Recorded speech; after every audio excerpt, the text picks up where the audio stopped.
Good morning. I'm Sana, and you're listening to Let's Grab Coffee on WYXR 91.7 FM. Every Monday morning, I'm joined by experts from across the country who are investigating our most pressing social issues and common curiosities.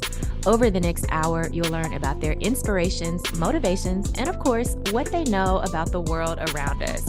So grab that cup of coffee and get ready for a fun and insightful conversation. As young children, we learn the art of storytelling. We are captivated by the stories that we are told, and we learn to tell our own stories. It's how we make sense of ourselves and the world. It is through stories that we are connected to time, to place, to community. We tell ourselves into existence through storytelling practices.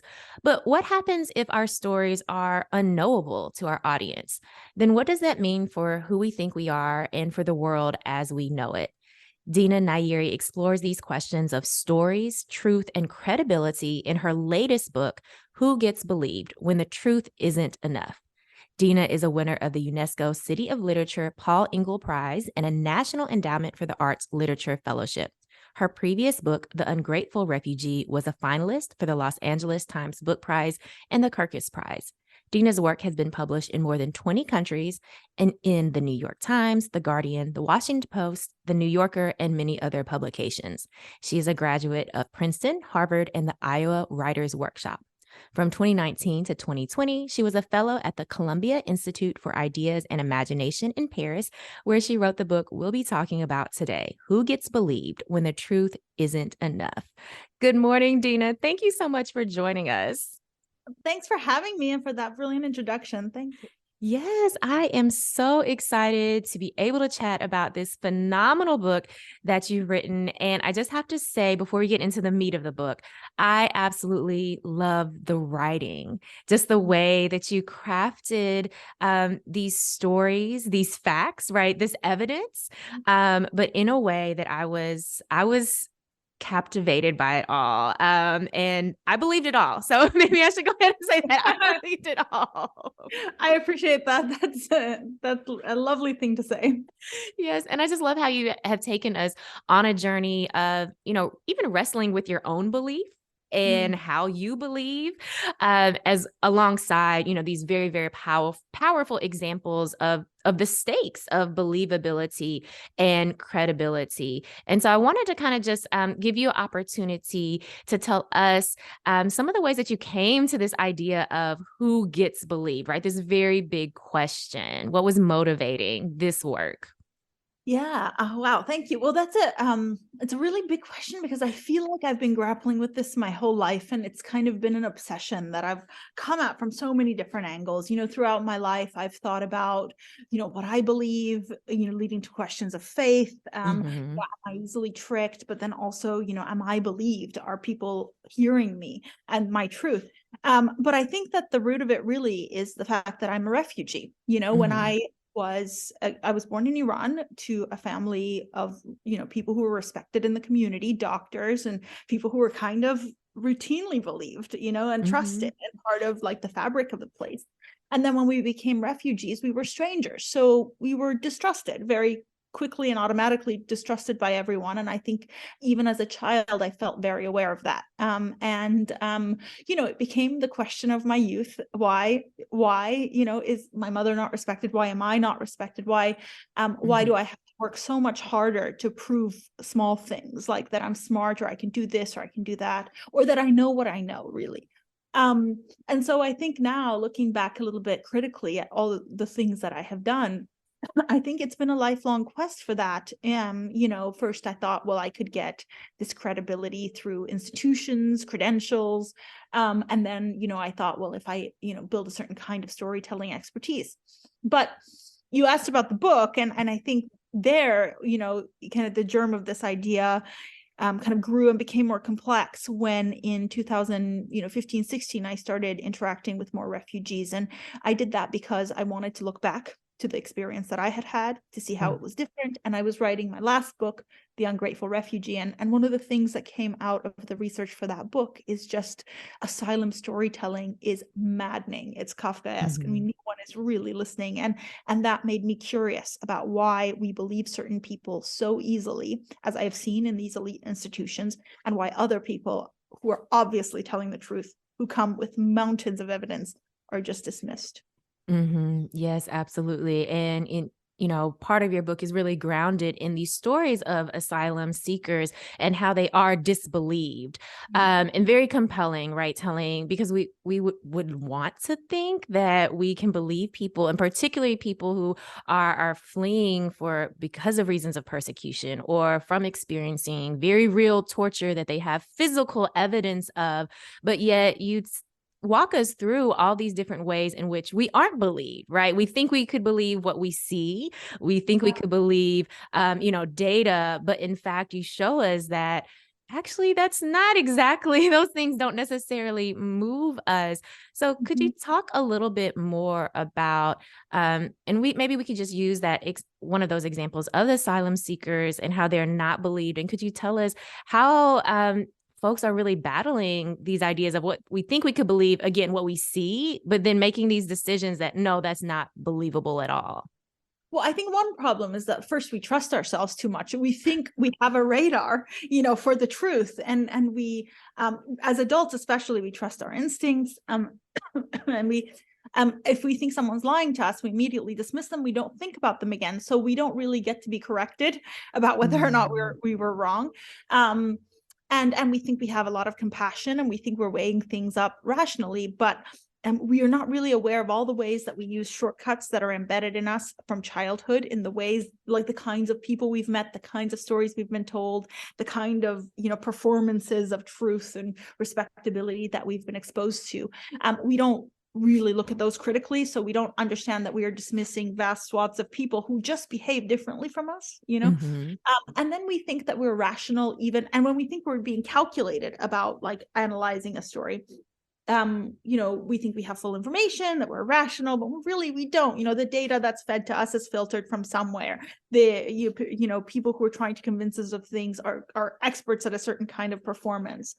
We are, I guess, programmed to expect things, and we look for those expectations to be fulfilled within stories, but also just in our lives. So I guess at the end of the day, to sum it up, really what we're looking for is the stories we've already heard. We're looking for familiar performance and not the truth. And we are looking to believe that. So like we make happen what we believe, we're looking to believe something and then we believe it. Or we're looking to disbelieve someone and then we disbelieve them. And then we move on. Yeah, that word expectation, that was coming up for me as I was reading your book as well. And like writing in the margins about all these expectations of storytelling conventions, these expectations, how people should present their stories, as you said, or even these expectations for who we shouldn't believe. And what really struck me, as you wrote in the book, is these asylum officers are being trained to disbelieve. They are, in fact, kind of, that is their goal, to not believe and to reject people's petitions. And I was like, no, right. That hurt me, right. To read that. Well, I think I lived in a time, when I was a refugee, I feel like maybe asylum officers actually understood, or it felt like they understood their humanitarian duty. They were part of something like a bureaucracy, yes, but a rescuing bureaucracy. Like, they were empowered by the Refugee Convention. They were, the open doors of the country, of a country that is, meant to be an example, I guess, of humanitarian duty and care. But, now you say this to an asylum officer, and I interviewed some, for this book, anonymously, they say, it's not even an accusation to say that you are looking to reject. They're like, yeah, that's our job. Our job is to turn down people. Our job is to find a contradiction, a reason to say no. And they all have, numbers that they have to meet, numbers of people that they turn away. So that is now just the job, and it's completely different from what it used to be. And it makes you listen in an entirely different way. I mean, imagine if I told you, okay, listen to the story, and and tell me what it makes you feel, versus if I said, listen to this story and you look for something that doesn't match anything, it's kind of like that strange. I don't know if you've seen this kind of this video that a lot of people use when they're making motivational speeches and whatever, about the bear that's walking through. Oh my gosh. Why was that exactly what was coming to my mind? Exactly. And it's like, I remember I saw it in business school, and it was just like supposed to illustrate that you see what you want to see, and that there's all these people like bouncing balls around, and they tell you, look, count the number of black balls. And so there's balls that are going everywhere. So you're so busy counting the black balls that you miss the bear, and at the end they ask you, did anybody catch the bear that walked through? And I think that's kind of relevant here, because when an asylum officer is just looking for contradiction, they miss the trauma, the pain, the horrible, things that happened. And you can see that by some of the questions that they ask, I've written in the book. They'll say things like, a person is describing their rape, in vivid detail. And they'll say things that, tell me again, how many times were you raped? And then they're flipping back to like 5 pages. And you're like, what are you doing? This is not how you listen to a survivor. Yeah. I mean, it's so funny that we were both thinking about that same video. Like, as you're talking, I was like, yes, we find what we're looking for. We hear, what we want to hear in the stories. And that was what was coming to my mind, because just like many other people who have maybe seen that clip, you completely are oblivious to this bear that's walking across the screen. We don't see what we don't see, we see what we're paying attention to. And that's really important to recognize in ourselves. Especially, and I think it's, it's interesting, because an exercise like that bear, or in a situation that's completely analytical, afterwards you tell yourself, well, okay, fine, I missed something, but in these kinds of situations, we actually believe that we have our imagination and our hearts, turned on, that we want to be helpful, and we're still behaving in all the same ways. We still have all the same shortcuts. Yes. We're still incentivized by what we're incentivized by. I mean, you look at the asylum officers, and they just want to fill the quotas. They want to show that they're good at their job, and it's not their fault. It's human nature, and it's the system that we've created. Yes. That's also what I was thinking as you were talking. I was like, how are we creating these systems for disbelief, right? And so like in the asylum officer's case, right? Oh, you have these quotas, you have even maybe these directives, right? That to watch out, people are lying to you, right? So you're on guard and you're looking to not be deceived. And so we've created the conditions to where we don't believe people. Yeah. Well, the funny thing is, I mean, we were even one stage past that. They don't even say be on guard for not being deceived. They say find a contradiction. So there are asylum officers who, maybe they're even inclined to believe, but it's their job just to catch the contradiction. And sometimes they're the stupidest little contradictions, things that happen in everyday life, completely normal in everyday storytelling. And in fact, in good storytelling, we're told to include these orphan details that make up a rich life. You include one of those and it contradicts with something else, then that's it. Your entire credibility is shot. And in fact, it would be bad enough if the asylum officer was just hostile and looking and just suspicious and thinking, you're lying to me, I'm going to find that lie. Often it's that, but it even goes beyond, and that even if you tend to believe and you find that contradiction, like your incentives are such that like your job and your well-being means that you have to, Yeah. And I think that's an important piece of this process of believing or not believing, right? These various incentives, which can be kind of, again, our own mental shortcuts. So that incentive to verify what we already know, but then it can also be these very tangible incentives about our own livelihood, right? As well, not just, our belief system or the templates that we've learned for storytelling. Well, it's because our fears, so the thing is that we react, depending on, I guess, what part of our mind and our hearts are turned on, I guess, in the moment, we're either looking at someone with fear and, feeling of preservation and wanting to preserve something of our own, or, with kind of hope, collaboration, imagination. Those are completely different ways to listen. And I think this is why some people are so routinely heard and believed when they come with no evidence, like people like Elizabeth Holmes or George Santos, or the kind of like, because people are listening to them, just looking at their potential, what they could do, all the hope, all the stories that they write in their minds for the future that are really wonderful, versus say when refugees come, all they are is just a bundle of need. Their need is so on display, and there's nothing they can do about that. There's no amount of kind of performing their potential or showing their skills or showing their degrees. All of that is worthless for that moment. All they have is their need. And when someone comes to us with need, we immediately put our guards up. That's what our culture has taught us. American culture has said, don't show your need, show your potential. This is what we learned in business school.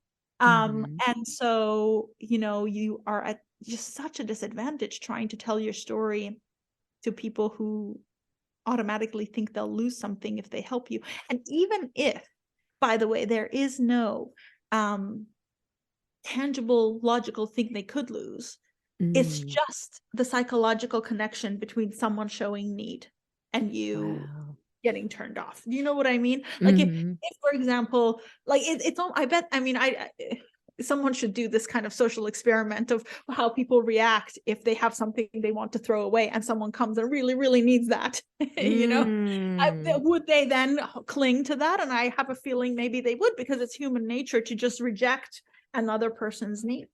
Wow. I mean, that's such a powerful statement, though. That is human nature to reject someone's need. Because again, I think in general, we want to feel like we are generous and we are kind, but yet, as you talk about in the book, there is this potential versus need in how people are presenting themselves. Yeah. And go ahead. Well, it's interesting because I should actually kind of correct that to say it's not human nature to reject everyone's need. It's human nature to reject the needs of strangers and those who are not familiar to us, the needs that we understand, because we are also, I think humans also are, made for community. We want to help each other. We want to thrive together, and we want to do good, and we have hearts, but I think those hearts open up for the familiar. And so, like, yes, we respond to some kinds of needs. I respond to my daughter's need, Right. We all respond to the needs of our parents, our families, people we love. And we also respond to people who behave and present in ways like the people we love. So it's really the strangers, the farther away they come from, the farther their culture from ours, the farther their presentation of their need from ours, the one we find familiar, then the more we are likely to reject them, I think. Right. Absolutely. Yes. Seeing ourselves and other people and extending, that need or meeting those needs because of that shared identity, that shared community. Absolutely. Well, let's take a quick break. You're listening to WYXR 91.7 FM. This is Let's Grab Coffee. We're here on Let's Grab Coffee on WYXR 91.7 FM. I'm Sana, and we're here this morning with Dina Nayeri, the author of Who Gets Believed When the Truth Isn't Enough. So much for me to think about in reading this book. And let me be honest with you. I'm reading this book and it's about what we believe, what we don't believe, and all these ways that we're fooling ourselves sometimes into misbelief, right? We're rejecting, right, evidence. We're rejecting the truth. And, I'm with you on the book. I'm in it. And then I get to this statistic that you share. And it says, according to the American Psychological Association, research has consistently shown that people's ability to detect lies is no more accurate than chance or flipping a coin. Even interrogators trained in microfacial expressions don't reach much higher than 60% accuracy. And immediately I'm like, that can't be true. Because I think we want to believe that we can tell when someone's telling us a lie and that there are ways to be trained so we know, right, when people are telling us a lie. And I think it's to your point of like data. Even sometimes we have data and we're like, but I don't believe that. I need to go find more data. Yeah. Well, with data, I think we can tell ourselves what to look for. I think if you're, used to working with data and are familiar with its shortcomings, like, okay, do I have, a good representative sample? Do I have, has there been, various, correlation and biases and correlation stuff, and, like all the stuff that to look for when you're examining data. But when you're looking at other people, you always see this kind of hilarious melodramatic thing on cop shows where someone comes in and they're like, he moved his left finger that way, Yeah. he's lying, or he's looking over there at the trash can. It's like, come on, man, that stuff is just absolute nonsense. But when you say we think we can tell when people are lying, and I think that, again, we have to think about it in terms of familiarity, because you know what, again, like, I know when my daughter's lying, but I have a lot more information than just a person's presentation in a closed room. I didn't just come across from her, look at her performance of a story and think, okay, I know whether she's lying or not. I know her intimately. I know all her gestures. I know all her history. I'm armed with a range of other information. So we think, like, we look at all the people familiar to us and how we can read them, and we think, gosh, I'm such a good, I can really tell. But really, the only people you can really tell with are the people most like you, who you've observed over many years. And who, even if they're a stranger, they're from your community or from your city or from your culture. You have learned some of the similar things. And so you can read them because you can read their culture. Be put into a room with a complete stranger from a complete different place, with no history and absolutely no understanding of their language or their traditions or their stories, and you have no chance. That it, like the statistic says, it's there is no bodily signal, that is universal anyway.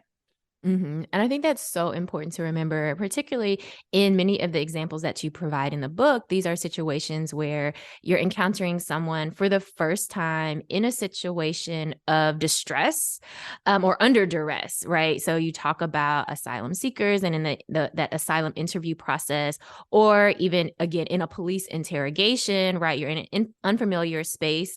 You may already have a lot of distrust, right? In that situation. And then you also talk about in medicine as well, when folks are in the ER or need, in pain, right? And so our ability to determine if someone is lying, we're out of place. We're out of our depth for those reasons that you mentioned, right? These aren't people that we know intimately, that we have a history of understanding their behaviors and actions, but we're instead relying upon, again, those mental shortcuts that may not be serving us very well at all in these situations. I mean, I was so shocked by how, flawed this is in the medical field, just talking to these doctors, which you read about, just the idea that, I mean, the things that they rely on to tell whether or not a person is telling the truth about their pain, or they have to rely on, I guess. But one of the biggest heartbreaking things was just how women and the different ways they perform their pain is just never enough, and women of color specifically, especially those who are still rooted in their own cultures, and they come in and they perform their pain in the way that they have always done. And, they're, and they're not believed because it's different from what the West says is an acceptable way to show your pain. Black women, for example, are constantly performing this calculus, or having to, because there is a stereotype that they, that they will be much more kind of dramatic about their pain. And so they try to fight back against that, to hold it inside so that they wouldn't be stereotyped in that way. And so then their pain seems less because everyone's expecting a big performance. And then if they do that, everyone rolls their eyes and says, oh, well, you're doing it again. I mean, there is just they have to toe this like perfect line in order to convince people that they are actually experiencing the same pain that a white woman can come in and be instantly believed about. Same, there's all of these things to do with, like, say, community cultures. Like, so for example, Middle Eastern people, like my family, or Hispanic people, they are much more kind of openly dramatic about things like death. They come into hospital and they mourn loudly, and then there are the nurses kind of chuckling at them in the back. I mean, it's appalling. It's appalling. We have no understanding of how human suffering manifests differently for different people, as it should, and that we should have kind of a respect for that, and we should witness it with openness and imagination and understanding, and just like kind of try to empty ourselves, I guess, of those expectations. Mhm. But now I'm Yeah. I start to lecture. And by the way, I start to lecture and then, I have to acknowledge the fact that I do all this stuff, all of it, we all do. Yes, yes. I think the examples in the medical field, I think, I think I was just wondering, I was like, how do we change this, right? How do we overcome this? Because we're talking again about people's lives, right? Whether someone gets believed in a hospital is the difference between life and death, as it is in, the asylum seeking case as well. And over in your book, I'm like, how do we retrain ourselves to believe? How do we make or continue to keep our imaginations open to hearing stories and to believing them? Yeah. Yeah. I mean, I think part of it is just this awareness that we are going to make mistakes and that we have to watch out for ourselves, that we have to watch out for that cautious voice in our head. And then a lot of times we just have to really ask ourselves, like, what would be the bad outcome if I believe this? Am I doing this need potential thing where I'm just afraid of need for no reason at all? The one of the doctors I talked to, Adam, who I think he's withheld his last name in the book, but he talked about his profession. All the doctors talk about it being like wearing clown shoes in a minefield. Mhm. Whereas it's just impossible to get it right, and you can't expect yourself to be perfect in that regard. But he says he goes into his work every day, with the understanding that he holds people's pain, their suffering, their lives in his hands, and that it is better to believe someone who maybe is lying a little bit or maybe exaggerating a little bit than to let someone walk away in pain. And I think Mhm. that's a really good way to think about it, to really truly take seriously the fact that you have power to help, and the power to help is a more important thing than the possibility that you might be tricked. So who cares if you're tricked? What's on the line? Your dignity. So I think we just need to be a little bit more generous. I think Mhm. doctors are good set of people to learn that from, just because they've had to make that calculation. They've had to say, well, okay, I'm willing to go with the possibility. Mhm. Yeah, I think that's so important. It also makes me think about in teaching. So I'm a professor at a university, and you probably often hear professors talking about, oh, are these students telling me the truth about why they couldn't get an assignment done on time, or whatever. Yeah, I teach at And a university too, same yeah. thing. Yeah. Yeah. And so, you probably hear among colleagues or even just like, on Twitter all the time. I see academics talking about, all these excuses, and should we believe them, and how should we, incorporate different rules in our syllabus? And I've always kind of been like you said, what is the worst that can happen if I believe that this student had whatever thing happen, and extend them, the opportunity to still submit their work? Yeah, Like, what yeah. happens? I mean, that's kind of yeah, that's a really tricky area, because then you start to think about things like fairness and, Mhm. people's, what kind of people are they becoming? I think a lot of times we focus so much on whether or not the thing at stake is like a perfectly fair set of grades in that semester, and who cares about that? What's at stake is that person's, morality. That Mhm. is, if that person needs help, I'm happy to help them. I'm happy to, give them more. But what concerns me in the situation where that person might be lying is the question of whether or not they will now go through the world believing they can, you Mhm. know, they can just grab onto these extra privileges, or they can deceive, etc. So I think but for me, like among my students, I've never had anyone kind of ask me more than once or twice for Mhm. something like that. And yeah, what is lost really to show a little generosity and grace in that one situation? Mhm. Most people in the world are not looking to kind of pull one over on you, I think. And as someone who is very cynical myself and very suspicious and afraid, I think I have to remind myself that every day. Mhm. Yeah. I think it is those reminders, again, like the reminders to keep your imagination open, to listen to people. And then those reminders too, that everyone isn't out to deceive you, even though we see these very outrageous examples where many of us are deceived, right? Yeah. And so those become really sticky in our minds too, where we're like, oh, we don't want to get duped by by someone in this very fantastic, like outlandish way. But the likelihood of that is usually very slim, right? That's not very often that we're being tricked in that type of way. Mm.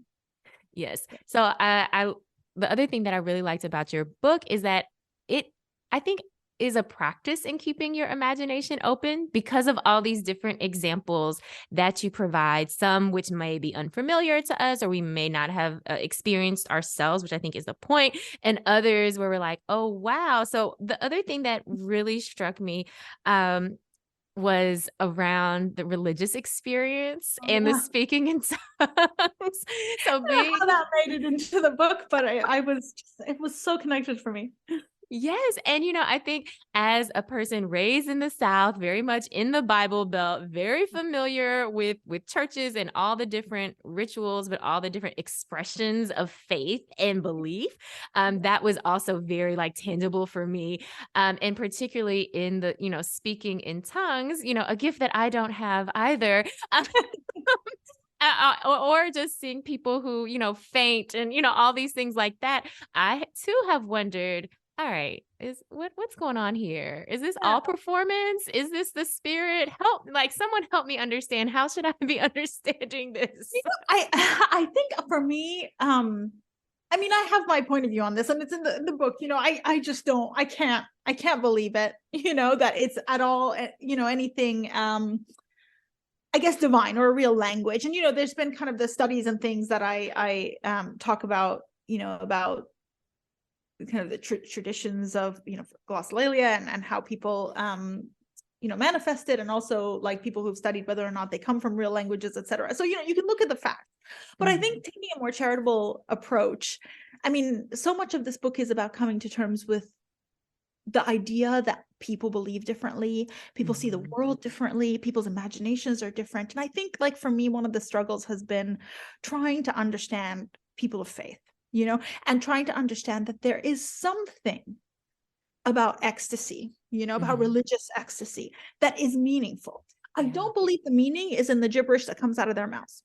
I do think that maybe there is something, to the entire physical experience. And I think that for a large sum of people, maybe it is being tricked. I think when you go to one of these giant revivals by one of those people who wants money, the televangelists and stuff like that, and they say everybody, the bodies hit the floor and all that garbage. I think that's a lot of it is about just like the rush of the moment, the kind of thing that happens with a big group, all the energy. It's suggestion, it's the power of suggestion. So yes, it could be that, but I think for others, there are real and deeply moving ecstatic experiences that come from somewhere spiritual. And I think, like, I have to train myself to respect that.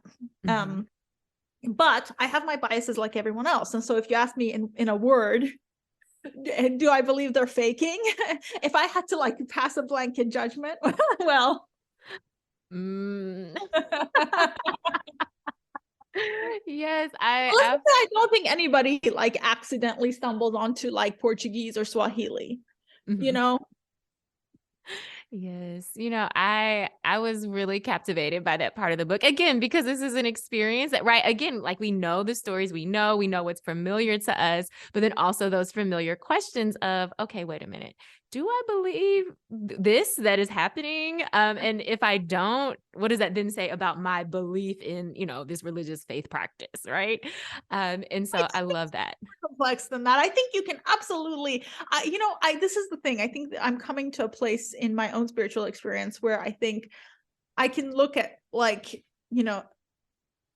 a speaking in tongues faker and say you're faking, and still believe that person can reach, a different kind of religious experience at some point. I don't know. It's a lot more complex and personal. Yes. Absolutely. Yeah. So complex, so personal. And I love this idea of like, you can look at someone and be like, oh, I think you're faking it. It doesn't make their belief less real. It doesn't make your belief less real. But you can't say that they're faking it out loud. That's the thing. You can't. Something happens when you say things out loud, and you manifest things and suddenly people have to face it. Yes, yes. And that's also, I think, what I found really compelling about the book too, is breaking down these speech acts, like what happens when we say something out loud or what we say out loud, and how words, of course, we know words have power, but the way that you really, demonstrate that, I think, Yeah. kind of makes it even clearer, like what's at stake with some of these speech acts. Yeah. I mean, there's just so much interesting also scholarship on speech acts. And obviously I'm not in that, Acts I thought was so good, and how you tied it. because growing up, my mother, who's very, very Christian, said, words have power. And we practiced this, growing up in the Bible Belt. This is something that we believe it's part of American culture and Christian culture to say the things, that you want to happen, because you can manifest them, and God hears you, and supposedly Satan hears you, and you can kind of in some ways amass and gather your power and have intention. And I mean, there's a lot of actual concrete things that you do, by saying Mhm. something out loud. But I think that what was interesting about the idea of speech acts is that these are certain things that in uttering something, you do something. It's Mhm. not saying something, it is doing something. One example is the I do in marriage. By saying I do, you commit the act of marriage. Like Mhm. um and there's certain other kinds of speech acts that cause a chain of events to take place, like screaming fire in a theater, like whatever. And for me, those are really interesting because they're words that have specific consequences, and Mhm. it's very, very interesting when a speech act is believed or not believed. Like, for example, for refugees, it is a speech act to say, I seek asylum, Mhm. I denounce this country, I am a refugee. I mean, that is a powerful speech act. And so when you are doing something so deliberately, so big, so now going to change your identity forever, and then the person you're saying it to says, no, I Mhm. don't believe you. And then you said, but what do you mean you don't believe me? I have just sought asylum. I've just given Yeah. up everything. I have just done this big thing. Yeah, it's interesting. And then of course, there are situations in which, you know, a speech act, I guess, is false or fails or is a lie, and then that has its own. Mm. Yeah. It just it gave me a new lens to really think about the words that we use, and how successful or unsuccessful they may be and under what conditions. Yeah. So yeah, these speech acts I thought were so good, and how you tied it too in thinking about the many ways that we engage in speech acts. Maybe not consciously, right? We're not aware that this is what we're doing, but we learn it at a very young age, all of these different types of speech acts. I love that tie-in that you said to these type of fairy tale speech Yes, I acts. was thinking about that one. Yeah, exactly. Well, yeah, I mean, we learn it so early on that I think this is something that I kind of started to think about as I was reading all the speech act scholarship. And I was thinking this is so interesting because in different cultures, you learn this early on in a very different way. So in American culture, our fairy tales, there's always that moment of no, the power of no, like Mhm. the person has absolutely no power, and then she's small, but she gathers up her strength and she stands up to the monster and she says no, and that has its own power. Mhm. And I think that is fascinating because that's not how stories go, in the East, where people actually, I think maybe they're a little bit more humble about the power of, the natural world, powerful people, organizations, history, all of those things that kind of, you know, um, are a force upon you that you cannot control, and no amount of agency will change that, right? Mhm. I don't think they get as many stories of like little kids standing up and saying no to a monster or to a djinn or to something. I think it's just kind of more like there are a lot of times where people try but they're too small, and I Mhm. think it's interesting that as children we learn these very different kinds of stories, and I think it programs us in different ways to Mhm. react differently to people's words, to kind of give a lot more power to our own words, to choose our own words in a different way, and of course it eventually leads to who we believe and why. Really confident. Absolutely. Right, absolutely. We're learning about the world and who we are in it and how the world should react to us or how we should react to other people. And so to your point, right, we're always looking for these stories that affirm what we already know. Exactly. And it Well, have you noticed, just this might feel like a tangent, but it feels really relevant to me now, so I'll just go with this. But have you yes. noticed that there are times when you're watching a movie, and so it could be a very bad movie, or a television show, and there's a particular kind of beat that for some reason brings tears to your eyes and you can't figure out why. You look around, you're a little bit embarrassed, It even Yes. happens in like conversations and stuff. Like, do you ever have those moments of like accidental tears where you're like, what is happening to me right now? Those are our like buttons that have been embedded to us by the storytelling. Those are the Mm, beats that we are told to react to. So I think, like, say, for example, a really great example is the power of no. When someone who has been, say, quiet or shy or an underdog or whatever stands up and says something with great confidence, like, it brings literal tears to our eyes as Americans, because this is a story we've been told and it moves us and we respect it and we love it and we want to hold that story up, right? mhm. But only but who's going to perform in that way except someone who knows that story too, subconsciously, and is embedded in them too. I mean, if you come from a community that's told to just always be humble, never do that, Mhm. well, then you will never do that. And Yeah, absolutely. It's all those values, those cultural norms that are coming through. And if you come from a different background with different values or different cultural norms, and there's a mismatch in how you're going to perform, right, for people in ways that's believable. yeah. Absolutely. Well, let's take another short break. You're listening to Let's Grab Coffee on WYXR 91.7 FM. This is Let's Grab Coffee on WYXR 91.7 FM. I'm Sana, and I'm here this morning with Dina Nayeri, the author of Who Gets Believed When the Truth Isn't Enough. Such a great book. Oh my goodness. So many takeaways for me as I'm thinking about being believable and maybe instances where I haven't felt believed, but also in thinking about listening in a different way. Again, that imagination piece that you talked about previously. And I'm wondering for you, after kind of thinking about this idea of belief and expertise and credibility throughout your life, I'm wondering, how do you believe currently? And maybe has that changed for you over time? Yeah. I have a really hard time with this because I know I'm a very cynical person. And I know that because of all the different kinds of training I've had, but also the different kinds of experiences that I've had, being on different sides of the table, someone who isn't easily believed or someone who is, someone who's actually making the judgment, someone who's powerless. I've been in all these seats. And so in that way, I guess I understand what goes through your head when you're trying to be convincing. And that makes me so skeptical and makes me so cynical. And I have to really catch myself when like someone comes in and they push my buttons and they set off my triggers. I mean, because I have my traumas too.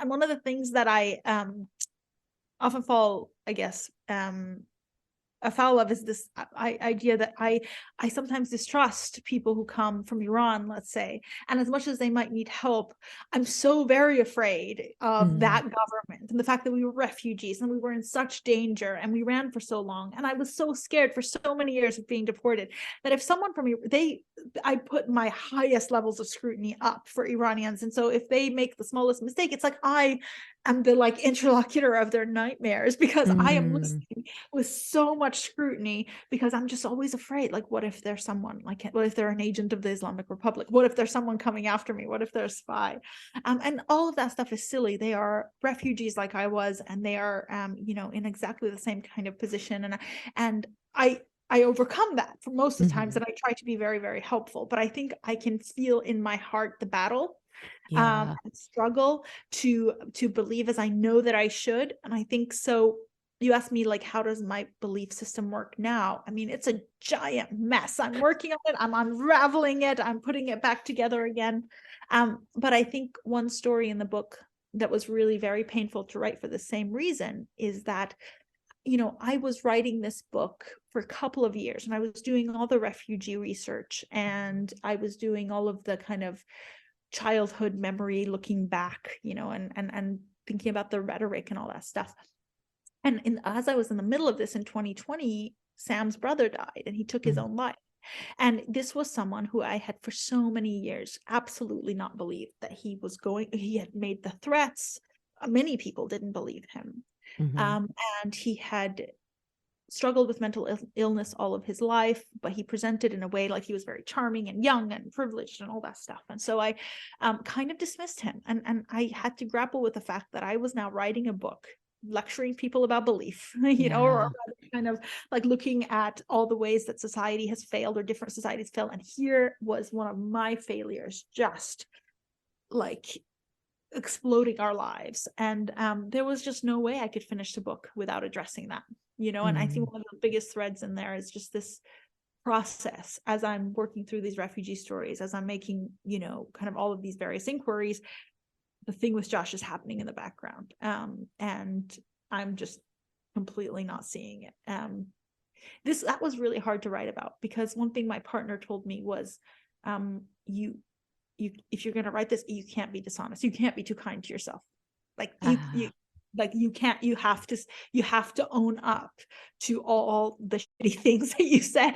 I feel as though I have done my best, to try to look at that honestly, look at myself honestly. And I think the place I've come to is that I'm not done. I'm far from there, wherever there may be.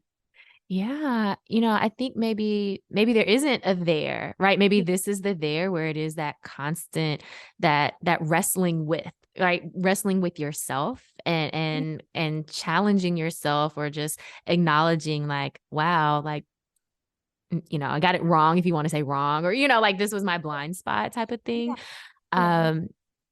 Because that's you in sharing kind of what you were thinking about and not thinking about, or believing and not believing, when it came to Josh, I thought was so insightful, but a very delicate vulnerability for you to share that, something that I would imagine is very much still, very fresh, and something that is still being worked through. And so to kind of be alongside you as you are, like you said, you're sharing with us all this information about what you know about belief and disbelief. And at the same time, you are very actively in the state of disbelief, right? For all the reasons you mentioned, right? Because of culture, because of your own experience, because of what's familiar or unfamiliar. And so I think that is something that I think helps me, or helped me as a reader anyway, think about in my own life. Where am I believing others, and where am I maybe saying, oh, well, this is what we know, but then also like disregarding that in other areas of my life. Exactly. No, we are, as humans, I think, so amazingly capable of hypocrisy. One of us. And I think I realized that in writing this book, and I thank you for saying that, you thought there was something, I guess, vulnerable in it. It is very, very hard to write when you're going through something about something, because I think you tend to distort it, and you tend to romanticize it. You tend to be too grieving and sentimental, all the things that, in writing school, I guess they have told us, just don't write that thing for 5 years, just let it sit. And I couldn't do that, and so, so that is to say, thank you. Yes. Well, it really made me think too, because in the book you also say, like, to be seen and believed, what do you do with your vulnerability? Yeah. And you talk about these different, very classed approaches to what people do with their vulnerability. This is the thing that made me one of the things that made me most furious, I guess, about our world in general, when I was thinking about the book, because, a lot of the book is research, but a lot of the book is thinking, and so I would read philosophies and things like that, and I would create my own meaning. But I was just thinking about the stories that I had unpacked in the book, and some of the things that I had read, and I knew, we lived in a world that really dismisses need, but at the same time, on the other end of the spectrum, while, there's this whole need and potential sort of, trade-off. The other end of the spectrum, there are people who are trying to kind of weaponize their vulnerability, who are using their vulnerability kind of in a sort of a lie. And I think that's something that happens when you have extreme privilege, you're able to do Mhm. this. You wrap yourself in a cloak of vulnerability. And I discovered this because my partner who does editing, for people, he had clients who would say to him, okay, how do I showcase my vulnerability? They use that phrase, showcase my vulnerability. He's like, you just want to like throw your pen across the room and be like, no, just like no to the whole enterprise. But I think the thing that I realized about class is that, you can only really show your vulnerability if you have everything, Mm. and then to go beyond that, I think there's this kind of cachet to showing not just a little vulnerability, but nonchalance, at the Mhm. very top. Whereas kind of people in the middle are constantly having to show all their skills and how great they are and how connected and how knowing, and so all of that stuff. And then of course the most vulnerable don't show their vulnerability because all they do is have their need paraded around, in front of asylum officers and doctors and this and that. And all they have to do is just continually, peddle that need, rely on that need in order to get the very basics that society should be giving them. Mhm. So there is no Yeah. such a thing in vulnerability in the truly vulnerable. What it is just like nakedness. Mm. Yeah, that exposure. Yeah. Yeah. Yeah. Mm. It's not exactly exposure. It's exposure, overexposure. It's not like this very pretty curated, lovely vulnerability of the Right. writers and the whatever. Right, absolutely. Like you said, it is just that need, that nakedness, that exposure, and Ugly. Yeah, exactly. yeah. Something else you wrote in the book, you said, I learned in negotiation class, advocating anything that benefits you makes you less credible. Yeah. And that just made me think of what you're sharing now, right? We think that we can this calculation again, and if we don't know the calculation, if we don't know how we're supposed to present our need or even our vulnerability in the right way, Yeah. then we don't realize that we're already putting ourselves in a position to be disbelieved or to not have those needs met or not Exactly. be received in a way that's Yeah. welcoming. Right, exactly. I mean, we don't even see also all the charlatans who are kind of doing this to us. They're kind of coming in and being like, well, I don't really want you to be part of this investment deal or, whatever. And kind of playing these games with our psyche in order for us to believe them. And yet, like, I think some of the most honest people have no choice but to advocate for themselves because Mhm. they have no one advocating for them. I mean, there was a story in there that was really kind of blew my mind about how, there was a young refugee woman who had become kind of an activist, I guess, for her people. She was part of a minority group that were heavily persecuted, and she became an activist. And then later, people were asking questions. Well, wasn't that kind of activism on your own behalf, since your own family and community were benefiting from this? And like, what the hell do you think activists are? Like, Right. vulnerable people have to speak on their own behalf. They don't always have lawyers and armies of people to do it for them, so that they can create this absurd rule that you have to argue against yourself and not advocate for yourself in order to be remotely believable. Yeah, absolutely. So we're unfortunately, nearing the end of our time together. But I had one last question because as we started our conversation today, and even in the beginning of your book, you talk about, as a young girl, understanding that the ways that you weren't believed and wanting to become a believable, a credible person, and getting all these credentials and expertise and becoming an expert. And so I'm wondering now, um, do you feel believed? Nope. No. I think I have doubt in myself, which I think is a good thing. I think Mhm. we need to have that. And I think, you say expertise, and I think the only thing I'm an expert at is storytelling and crafting and and kind of, I think I've become someone who can be critical, Mhm. and thoughtful, but at the same time, I'm constantly second guessing myself, which makes me worry about, is the world second guessing me? I have all the same insecurities, and it is like that my insecurities are just deep and brutal, and but I think I am hard enough on myself that I can be sure that I'm getting better, and that Mhm. maybe tomorrow I will be at least more credible and believable than I was yesterday, and it doesn't matter, I guess, who believes me and who doesn't, because I'm just getting better. And I think that is a little bit freeing. When I was a kid, it was such a desperate need to not be a refugee, to not be this lower class of people. I thought, if I could just have the label of, these credentials and the label of an expert in this or that, I would just be summarily across the board believed and never proven wrong. But I think now it's just not such a violent need to never be wrong. I'm happy to be wrong. Yes, I love that. Well, Dina, thank you so much for being here with us this morning. It's been such a pleasure to chat with you. Thank you. Oh, it was really great. Thank you. Thank you again to Dina Nayeri, the author of Who Gets Believed When the Truth Isn't Enough. I love this book so much. Just the way that Dina presents all of these different vignettes and these very real scenarios in which people are trying to be believed and need to be believed in the ways that we disbelieve them. I think there are so many applications, not only for these big questions that we have and these big social issues that are happening, but also in our daily lives as well.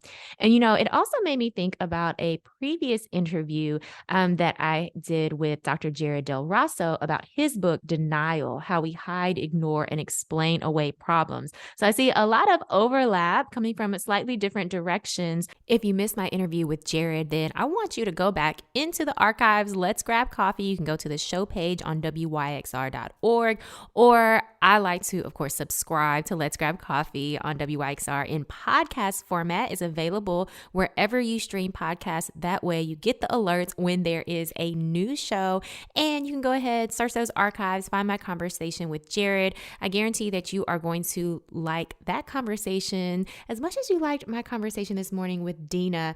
Two books that are talking about belief and disbelief and how we engage in these practices of denial.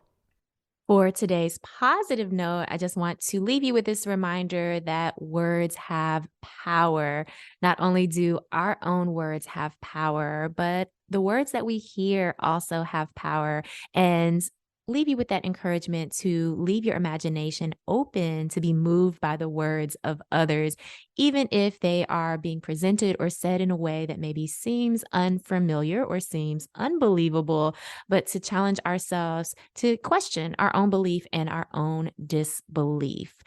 There is much power in doing so, power for positive change when we listen to the words of others. Well, this has been Let's Grab Coffee on WYXR 91.7 FM. I'm Sana, and I'm here every Monday morning. And of course, if you want to re-listen to today's conversation or share it with a friend, make sure that you subscribe to Let's Grab Coffee in podcast format.